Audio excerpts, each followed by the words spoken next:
ಬೆಳಗಾವಿ ಜಿಲ್ಲೆಯ ಹುಕ್ಕೇರಿ ತಾಲೂಕಿನ ಸಂಕೇಶ್ವರದಲ್ಲಿ ಅಪ್ಪು ಅವರ ಆಶಯದಂತೆ ಕೋತ್ ಫೌಂಡೇಶನ್ ವತಿಯಿಂದ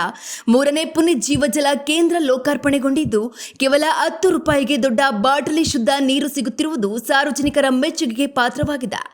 ಸರ್ಕಾರದ ಅನುದಾನವಿಲ್ಲದೆ ನಡೆಯುತ್ತಿರುವ ಈ ಸಂಸ್ಥೆಯು ಶಾಖಾ ವ್ಯವಸ್ಥಾಪಕರಿಗೆ ಮಾಸಿಕ 550 ಬಾಕ್ಸ್ ನೀರನ್ನು ಉಚಿತವಾಗಿ ನೀಡಿ ಸುಮಾರು 30,000 ರೂಪಾಯಿವರೆಗೆ ಆರ್ಥಿಕ ಬೆಂಬಲ ಕಲ್ಪಿಸುತ್ತಿದ್ದು, ಮುಂದಿನ ದಿನಗಳಲ್ಲಿ ಜಿಲ್ಲೆಯ ಎಲ್ಲ ಬಸ್ ನಿಲ್ದಾಣಗಳಲ್ಲೂ ಈ ಕೇಂದ್ರಗಳನ್ನು ವಿಸ್ತರಿಸುವ ಗುರಿ ಹೊಂದಲಾಗಿದೆ.